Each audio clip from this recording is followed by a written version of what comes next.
Dans le Var, l'incendie incontrôlable qui sévit depuis 3 jours menace désormais plusieurs villages.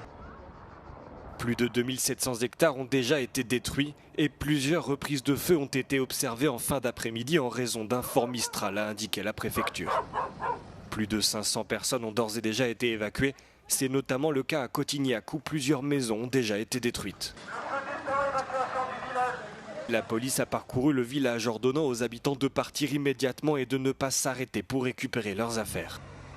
Dans le point de situation publié ce jeudi soir, le préfet du Var a reconnu que le feu était très difficile à combattre, mais estime qu'il y a bon espoir de voir l'incendie fixé dès ce vendredi ou ce samedi. Les conditions météo s'améliorent avec la levée d'un vent d'est qui devrait faciliter le travail des 800 sapeurs-pompiers mobilisés, a déclaré le préfet. Il a précisé que les habitants des communes de Ponteves et Cotignac ont pu commencer à regagner leur domicile, ce qui n'est pas encore le cas de ceux de Correns et Montfort-sur-Argent, où le feu était toujours actif en début de soirée.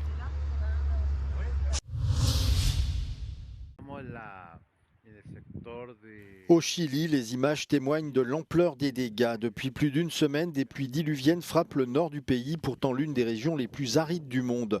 Les crues ont emporté des routes, détruit des ponts et transformé des villages entiers en champs de boue. Le bilan s'est encore alourdi, au moins 13 personnes ont perdu la vie et près de 60 000 habitants sont coupés du reste du pays selon les autorités. Dans les régions de Coquimbo et d'Atacama, des milliers d'hectares de cultures ont été dévastés, tandis qu'environ 2800 habitations ont été détruites ou gravement endommagées par les inondations et les coulées de boue. Si les précipitations commencent à faiblir, les autorités restent en alerte. Les rivières sont toujours en crue et les ravins saturés d'eau font craindre de nouveaux glissements de terrain. Face à cette situation, le président chilien a décrété l'état d'urgence. L'armée a été déployée pour participer aux opérations, rétablir les accès et accélérer l'acheminement de l'aide aux populations sinistrées.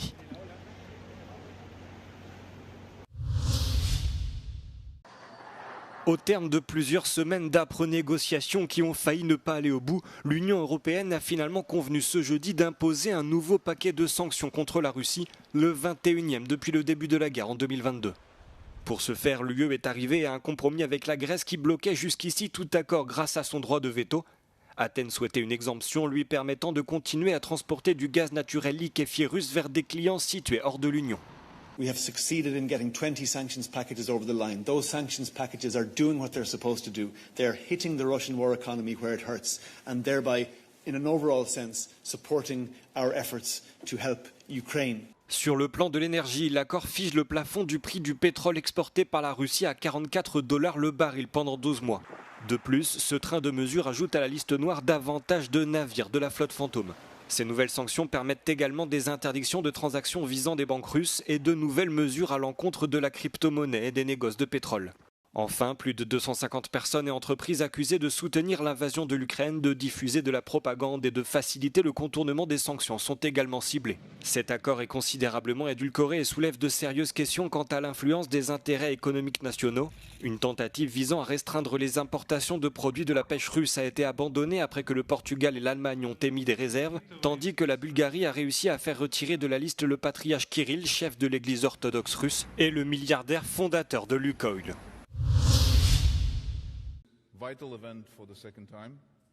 Le Premier ministre letton accuse Moscou et Minsk d'intensifier la guerre hybride contre son pays. Pour Andris Kulbergs, le Kremlin utilise les migrants dans l'espoir de détourner l'attention de l'Ukraine et des déboires de la Russie. La Lettonie est récemment devenue le point central des pressions migratoires en provenance de l'Est. Moscou est accusé d'attirer des migrants du Moyen-Orient et d'Afrique vers les frontières orientales de l'Union européenne. We're being tested, not just us. This moment it is us. It is any given moment it is our neighbors, Lithuania, Estonia, Finland or Poland. Any of us are tested. This is a hybrid threat. This is a war threat. That's what Russia does. La Lettonie partage une frontière de 173 km avec le Bélarus et la semaine dernière, les autorités ont enregistré 111 tentatives illégales de la traversée en une seule journée. Pour le Premier ministre letton, Vladimir Poutine cherche une échappatoire à la guerre qu'il serait en train de perdre. Because he's losing in Ukraine. Simple. He needs he needs to take attention somewhere else and have this action. Les États-Unis et l'Arabie saoudite ont signé un accord nucléaire qui permettrait au Royaume de développer un programme nucléaire civil. L'administration Trump n'a pas partagé les détails de l'accord, mais son cadre pourrait donner à l'Arabie saoudite la capacité d'enrichir de l'uranium dans ses propres installations. L'accord a été signé parallèlement à ce qu'ils ont qualifié de garantie bilatérale contre la prolifération. Dans un communiqué, le secrétaire américain à l'énergie Chris Wright a souligné que les normes les plus strictes en matière de sûreté nucléaire et de non-prolifération seraient respectées. L'enrichissement de l'uranium permet de produire du combustible pour les centrales nucléaires, mais cette même technologie peut également servir à fabriquer des armes nucléaires. C'est pourquoi des législateurs américains des deux parties se sont opposés à l'idée d'un projet nucléaire civil en Arabie saoudite. Selon certaines informations, il n'inclurait pas le protocole additionnel de l'Agence internationale de l'énergie atomique qui aurait permis un renforcement de la surveillance, des inspections et des vérifications. Donald Trump affirme toutefois que l'accord sur le nucléaire civil avec l'Arabie saoudite est conditionné à la reconnaissance d'Israël par Riyad. Il intervient alors que les États-Unis aux côtés d'Israël ont lancé une guerre contre l'Iran, déclenchée en partie par les inquiétudes de Washington concernant les capacités nucléaires de Téhéran.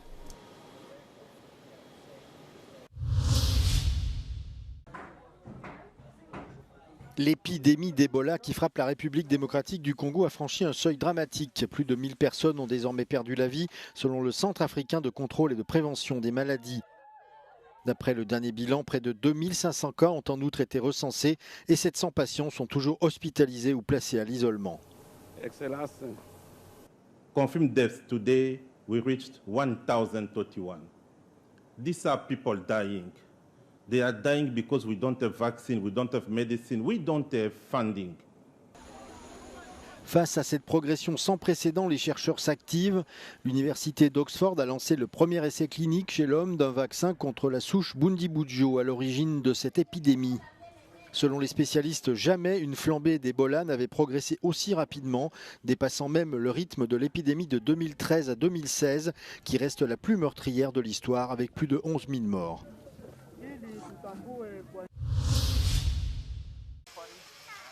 L'Union européenne inflige 2 amendes pour un total de 890 millions d'euros à Google. Le géant américain est sanctionné pour atteinte à la concurrence dans la recherche en ligne et dans son magasin d'applications Google Play. Google est accusé dans un cas d'avoir favorisé ses propres services dans les résultats de son moteur de recherche. Et dans son magasin d'applications Play Store, Google est sanctionné pour avoir empêché les développeurs d'orienter les clients vers d'autres points de vente virtuels. Cette pratique porte le nom d'anti-steering et elle est strictement interdite par le règlement européen sur les marchés numériques. 890 millions d'euros est la sanction la plus élevée jamais prononcée par Bruxelles dans le cadre de ce règlement. La somme représente néanmoins 0,22% du chiffre d'affaires mondial de Google.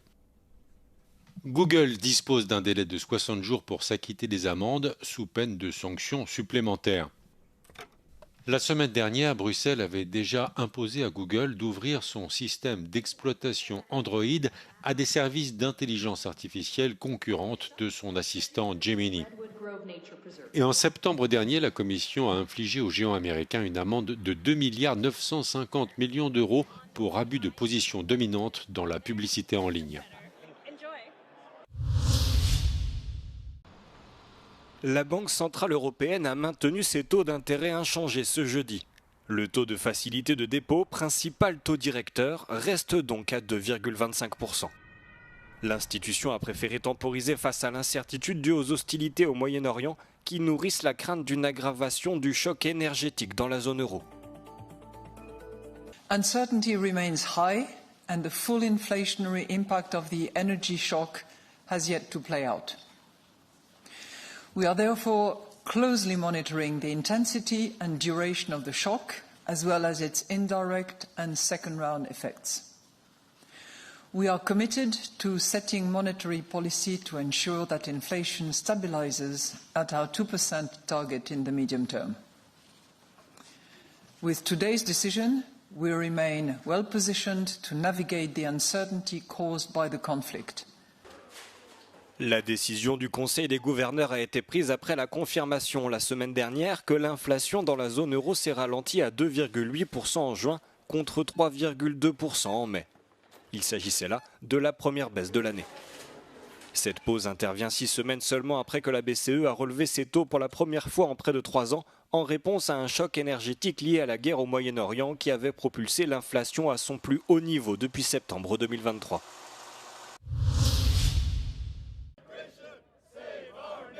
Les militants à l'origine de la campagne d'extrême droite Save Europe Act vont poursuivre la Commission européenne en justice. L'organe exécutif de l'UE a refusé d'enregistrer leur pétition en faveur de la fin de l'immigration et du rapatriement des immigrés légaux. Selon la Commission, l'initiative constitue une discrimination fondée sur la race et l'origine ethnique et qu'elle est donc manifestement contraire aux valeurs de l'UE. L'activiste autrichien Martin Sellner est le leader de la campagne Save Europe Act. Selon lui, son équipe juridique est prête à lancer dès lundi une action en justice.